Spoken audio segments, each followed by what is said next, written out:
പ്രധാനമന്ത്രി നരേന്ദ്രമോദിക്കെതിരെയുള്ള വിവാദ ഡോക്യുമെന്ററി രാജ്യമെങ്ങും പ്രദർശിപ്പിക്കാനൊരുങ്ങി പ്രതിപക്ഷ യുവജന വിദ്യാർത്ഥി സംഘടനകൾ. ഡൽഹിയിലെ ജവഹർലാൽ നെഹ്റു സർവകലാശാലയിൽ ഡോക്യുമെന്ററി പ്രദർശിപ്പിക്കുമെന്ന് വിദ്യാർത്ഥി യൂണിയൻ പ്രഖ്യാപിച്ചെങ്കിലും അധികൃതർ അനുമതി നൽകിയിട്ടില്ല.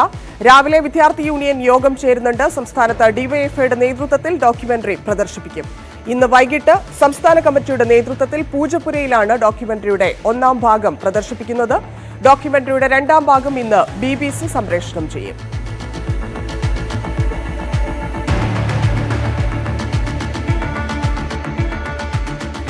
MG മിഥുൻ ചേരുന്നുണ്ട്. മിഥുൻ, ഇന്ന് തന്നെ പ്രദർശിപ്പിക്കാനുള്ള രാജ്യവ്യാപകമായി പ്രദർശിപ്പിക്കുമെന്നാണ് വിദ്യാർത്ഥി സംഘടനകൾ പറയുന്നത്. ഇന്ന് തന്നെ പ്രദർശിപ്പിക്കാനുള്ള സാധ്യതകൾ എത്രത്തോളമാണ്? പ്രത്യേകിച്ച് കേരളത്തിൽ ഇടത് യുവജന സംഘടനകൾ ഡോക്യുമെന്ററി പ്രദർശിപ്പിക്കുമോ?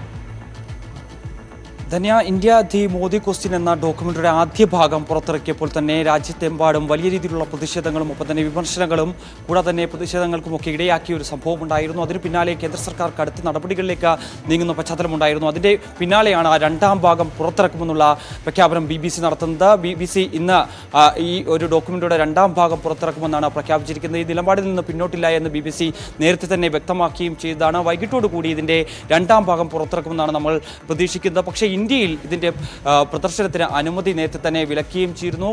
കേന്ദ്ര സർക്കാർ ഇതിനോടകം തന്നെ നിയമവകുപ്പൊക്കെ തന്നെ കഴിഞ്ഞ ദിവസത്തിൽ നിയമമന്ത്രി വ്യക്തമാക്കിയതായിരുന്നു. അതായത് ഇത് പ്രദർശിപ്പിക്കുകയും അല്ലെങ്കിൽ ഇത് വ്യാപകമായി പ്രചരിപ്പിക്കുന്നവർക്കെതിരെ കർശന നടപടി സ്വീകരിക്കണമെന്ന് എല്ലാ സംസ്ഥാനങ്ങൾക്കും നിർദ്ദേശം നൽകുകയും ചെയ്തു. ഈ ഒരു പശ്ചാത്തലത്തിൽ JNUവിലെ വിദ്യാർത്ഥി സംഘടനകൾ നേരത്തെ തന്നെ ഇതുമായി ബന്ധപ്പെട്ടുള്ള ആദ്യ ഭാഗം പ്രദർശിപ്പിക്കുമെന്ന് വ്യക്തമാക്കിയിരുന്നു. അതിനെ തുടർന്ന് JNUവിലെ അധികൃതർ രംഗത്തെത്തുകയും ഉത്തരവ് പുറപ്പെടുവിക്കുകയും ചെയ്തു. ഇത് പ്രദർശിപ്പിക്കാൻ അനുമതി തങ്ങൾ നൽകിയിട്ടില്ല. ഇത് വിദ്യാർത്ഥികളെ ഭിന്നിപ്പിക്കുന്നതിനിടയാക്കും, ഒപ്പം തന്നെ വലിയ സംഘർഷങ്ങളിലേക്കും പ്രതിഷേധങ്ങളിലേക്കും കാര്യങ്ങൾ വഴിവെക്കും. അതുകൊണ്ട് തന്നെ ഇതിൽ നിന്ന് പിന്മാറണമെന്നുള്ള ആവശ്യം ഈ ഉത്തരവിൽ ചൂണ്ടിക്കാണിക്കുകയും ചെയ്തിരുന്നു. വിദ്യാർത്ഥി സംഘടനകളുമായി അധികൃതർ സംസാരിക്കുകയും ചെയ്തു. പക്ഷേ ഇതുവരെയും JNUവിലെ വിദ്യാർത്ഥി സംഘടനകൾ ഇതുമായി ബന്ധപ്പെട്ടുള്ള ഒരു അനുകൂല നിലപാട് സ്വീകരിച്ചിട്ടില്ല എന്നാണ് നമുക്ക് മനസ്സിലാക്കാൻ സാധിക്കുന്നത്. ഇന്ന് രാവിലെയോടുകൂടി വിദ്യാർത്ഥി യൂണിയൻ്റെ നേതൃത്വത്തിൽ യോഗം ചേരും. അതിനുശേഷമായിരിക്കും ഇന്ന് വൈകിട്ട് ഈ പ്രദർശനം ഉണ്ടാകുമോ എന്നുള്ള കാര്യത്തിൽ ഒരു അന്തിമ തീരുമാനം ഉണ്ടാകുമെന്ന് നമ്മൾ പ്രതീക്ഷിക്കുന്നത്.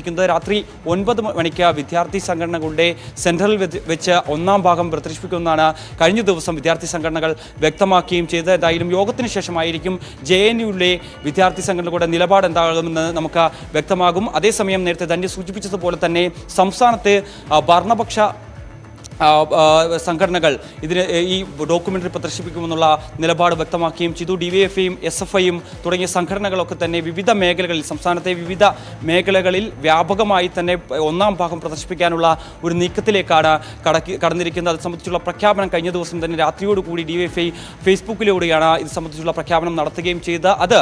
അതിനെതിരെ വ്യാപകമായ പ്രതിഷേധമുണ്ടാകാനുള്ള സാഹചര്യങ്ങളുണ്ട്. ഇന്ന് വൈകിട്ട് പൂജപ്പുരയിലാണ് ആദ്യ പ്രദർശനം സംഘടിപ്പിക്കുന്നതെന്നാണ് വ്യക്തമാക്കിയിരിക്കുന്നത്. SFI കണ്ണൂർ സർവകലാശാലയും ഒപ്പം തന്നെ കാലടി സർവകലാശാലയിലും ഒക്കെ 6 മണിക്ക് ഇതിൻ്റെ ഒന്നാം ഭാഗം പ്രദർശിപ്പിക്കുമെന്ന് അറിയിക്കുകയും ചെയ്തിട്ടുണ്ട്. സ്വാഭാവികമായും ഭരണപക്ഷ വിദ്യാർത്ഥി സംഘടനകളും യുവജന സംഘടനകളുമാണ് ഇത് പ്രദർശിപ്പിക്കുമെന്നുള്ള നിലപാടുമായി രംഗത്ത് വന്നിരിക്കുന്നത്.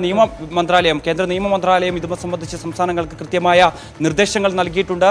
അത് പ്രചരിപ്പിക്കുന്നവർക്കെതിരെ കർശനമായ നടപടി സ്വീകരിക്കണം. അത്തരത്തിൽ യാതൊരു കാരണവശാലും ഇതിൻ്റെ ലിങ്കുകളോ മറ്റും സമൂഹ മാധ്യമങ്ങളിൽ പ്രചരിപ്പിക്കാതെ മറ്റു വഴിയോ പ്രചരിപ്പിക്കുന്നവർക്കെതിരെ കർശന നടപടി സ്വീകരിക്കണം. ഞാൻ തിരിച്ചു വരാം.